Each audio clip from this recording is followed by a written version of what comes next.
Hi friends, welcome to Pendems kitchen. Pendems కిచెన్లో ఈరోజు వీడియోలో సమ్మర్ స్పెషల్ సగ్గుబియ్యం దోశల్ని ఎలా వేసుకోవచ్చో చూపించబోతున్నాను.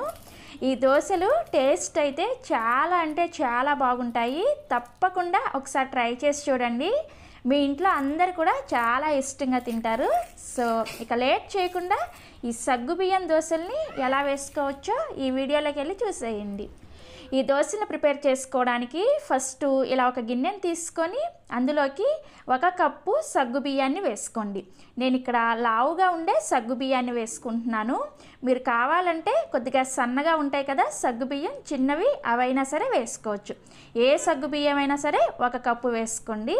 తర్వాత ఇందులోకి మీరు ఏ కప్పుతో అయితే సగ్గుబియ్యాన్ని వేసుకున్నారో సేమ్ అదే కప్పుతోటి 1/2 కప్పు మినపగుళ్ళని వేసుకోండి. అండ్ అలానే 1/2 టీ స్పూన్ మెంతులను కూడా వేసుకొని ఈ సగ్గుబియ్యాన్ని అండ్ మినపగుళ్ళని ఒక 2-3 సార్లు శుభ్రంగా నీళ్ళతో కడిగేసేయండి. ఇలా శుభ్రంగా కడిగిన తర్వాత ఆ నీళ్ళన్నీ కూడా వంచేసి మళ్ళీ తిరిగి ఇందులోకి మీరు తాగే మంచినీళ్ళను పోసుకోండి. ఇలా మంచినీళ్ళను పోసుకొని నానబెట్టుకుంటే మనం గ్రైండ్ చేసుకునేటప్పుడు ఇదే నీళ్ళను వేసుకొని గ్రైండ్ చేసుకోవాలన్నమాట. సో అందుకని తాగే మంచినీళ్ళను పోసుకొని వీటిని ఒక 5 గంటల సేపు నానబెట్టుకోవాలి. ఇప్పుడు ఈ గిన్నెని పక్కన పెట్టేసుకొని ఇంకొక గిన్నెని తీసుకొని అందులోకి 1 కప్పు ఇడ్లీ రైస్ను కానీ లేదంటే దోశల రైస్ను కానీ లేదంటే రేషన్ రైస్ను కానీ ఏవైనా సరే 1 కప్పు వేసుకోండి. 1 కప్పు సగ్గు బియ్యానికి 1 కప్పు బియ్యం కరెక్ట్గా సరిపోతాయి. సో ఇలా బియ్యాన్ని కూడా గిన్నెలోకి వేసుకున్న తర్వాత వీటిని కూడా శుభ్రంగా 2-3 సార్లు కడిగేసి ఇందులో కూడా మీరు తాగే మంచినీళ్ళనే పోసుకొని ఈ బియ్యాన్ని కూడా సపరేట్గా ఒక 5 గంటల సేపు నానబెట్టుకోవాలి. సో ఒక 5 గంటల సేపు నానబెట్టిన తర్వాత మీకు చూపిస్తున్నాను చూసారా, మనకి సగ్గు బియ్యం చక్కగా నానిపోయాయి. మీరు చేత్తో పట్టుకొని ఇలా అన్నారంటే మీకు సగ్గు బియ్యం అనేది ఇలా మెత్తగా ఉండాలన్నమాట. ఈ విధంగా నానబెట్టుకోవాలి. అండ్ అలానే మినపగుళ్ళు కూడా చక్కగా నానిపోయాయి. బియ్యం కూడా మనకి 5 గంటలకి ఇలా చక్కగా నానిపోయాయి అన్నమాట. ఇప్పుడు వీటిని గ్రైండ్ చేసుకోవడానికి ఇలా ఒక మిక్సీ జార్ని తీసుకొని అందులోకి ముందుగా మనం నానబెట్టుకున్న మినపగుళ్ళు సగ్గుబియ్యం ఉన్నాయి కదా వాటిని వేసుకోండి. ఈ సగ్గుబియ్యాన్ని నానబెట్టుకున్న నీళ్ళే ఉన్నాయి కదా వాటినే కొద్దిగా వేసుకుంటూ ఈ పిండిని బాగా మెత్తగా వెన్నలాగా గ్రైండ్ చేసుకోవాలి. ఎక్కడ కూడా మీకు బరక అనేది తగలకుండా బాగా మెత్తగా గ్రైండ్ చేసుకోండి. ఇక్కడ నేను మీకు గ్రైండ్ చేసిన తర్వాత చూపిస్తున్నాను చూసారా, ఇలా చేత్తో పట్టుకొని అన్నారంటే మీకు బాగా మెత్తగా ఉండాలన్నమాట. ఈ విధంగా గ్రైండ్ చేసుకోవాలి. అండ్ పిండి కన్సిస్టెన్సీ కూడా చూసారా ఈ విధంగా ఉండాలన్నమాట. సో ఇలా గ్రైండ్ చేసుకున్న పిండిని ఒక గిన్నెలోకి వేసుకోండి. వేసుకొని ఇప్పుడు ఇదే మిక్సీ జార్లోకి మనం ముందుగా నానబెట్టుకున్న బియ్యం ఉన్నాయి కదా ఆ బియ్యాన్ని వేసుకోండి. వేసుకొని ఆ బియ్యం నానబెట్టుకున్న నీళ్ళనే కొద్దిగా వేసుకుంటూ ఈ పిండిని మాత్రం కొద్దిగా రవ్వలాగా బరకగా గ్రైండ్ చేసుకోవాలన్నమాట. ఇలా కొద్దిగా రవ్వలాగా బరకగా గ్రైండ్ చేసుకుంటే మీకు దోశ అనేది బాగా క్రిస్పీగా వస్తుంది అనమాట. సో అందుకోసమే మనం బియ్యాన్ని కూడా ఇలా సపరేట్గా నానబెట్టుకున్నాం అనమాట. సో నేను ఇక్కడ బియ్యాన్ని గ్రైండ్ చేసిన తర్వాత చూపిస్తున్నాను చూసారా, ఇలా చేత్తో పట్టుకొని మీరు వేళ్ళతో ఇలా అన్నారంటే మీకు ఇక్కడ రవ్వలాగా లైట్గా తగలాలన్నమాట. ఈ విధంగా గ్రైండ్ చేసుకోవాలి. ఇలా గ్రైండ్ చేసుకున్న పిండిని కూడా తీసుకెళ్ళేసి మనం ముందుగా సగ్గు బియ్యాన్ని గ్రైండ్ చేసుకొని గిన్నెలోకి వేసుకున్నాం కదా అదే గిన్నెలోకి ఈ బియ్య పిండిని కూడా వేసేసుకోండి. వేసుకొని మీ చేత్తోనే ఈ 2 పిండిలు కూడా చక్కగా కలిసేటట్లుగా కలుపుకోవాలి. గరిటతో కలుపుకోవడం కన్నా కానీ ఇలా చేత్తో కలుపుకుంటేనే పిండి ఫర్మెంటేషన్ అనేది చాలా బాగా జరుగుతుంది అనమాట. సో అందుకోసం ఇలా చేత్తో బాగా కలిపేసుకొని తర్వాత ఈ పిండిని రూమ్ టెంపరేచర్లోనే ఒక 8 గంటల పాటు పులియబెట్టుకోవాలి. లేదంటే మీరు ముందు రోజు నైట్ గ్రైండ్ చేసేసుకొని ఉదయాన్నే చక్కగా దోశలు వేసేసుకోవచ్చు.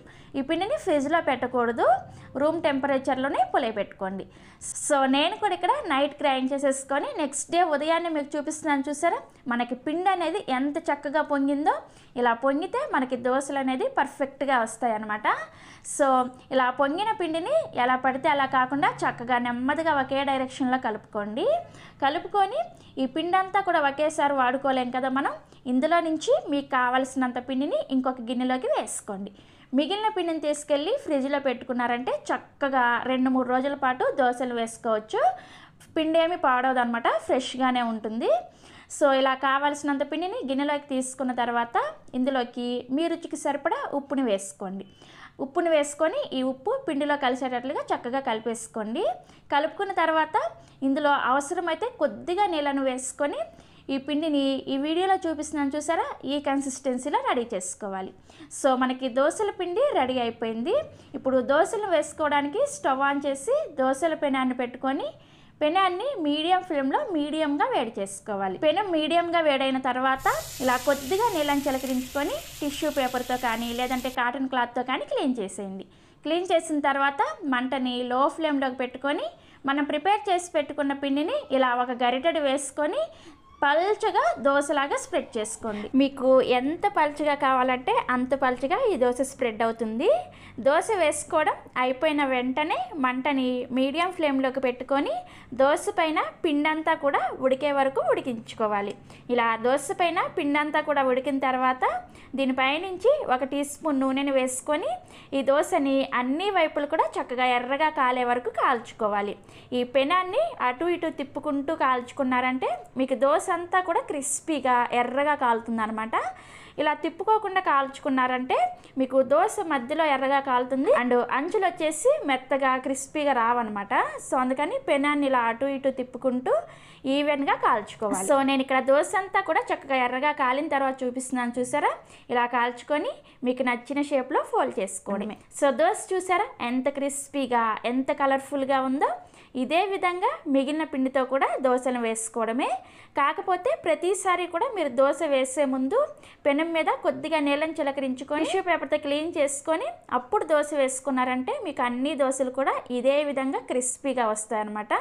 మీరు ఒకవేళ అదే విధంగా దోశ వేసేసుకున్నారంటే మీకు రెండో దోశ నుంచి మెత్తగా వస్తాయి అన్నమాట. సో అందుకని ఇలా క్లీన్ చేసుకున్నాకే దోశని వేసుకోవాలి. సో ఇక్కడ నేను కావాల్సిన దోశలు వేసుకున్న తర్వాత చూపిస్తున్నాను చూసారా, ఇలా దోశలు వేసుకొని మీకు నచ్చిన చట్నీతో సర్వ్ చేసుకోండి. చాలా అంటే చాలా టేస్టీగా ఉంటాయి. మీరు కావాలంటే ఇదే పిండితో సెట్ దోశ వేసుకోవచ్చు, ఊతప్పం వేసుకోవచ్చు, లేదంటే పొంగనాలు వేసుకోవచ్చు, పునుగులు వేసుకోవచ్చు. ఏవి వేసుకున్నా కానీ చాలా అంటే చాలా టేస్టీగా ఉంటాయి. ఇక్కడ నేను మీకు దోశని తుంచి చూపిస్తున్నాను చూసారా ఎంత క్రిస్పీగా ఉందో.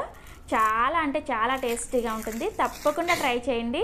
ట్రై చేస్తారు కదా, ట్రై చేసిన తర్వాత టేస్ట్ ఎలా అనిపించిందో కింద కామెంట్ సెక్షన్లో నాతో షేర్ చేసుకోండి.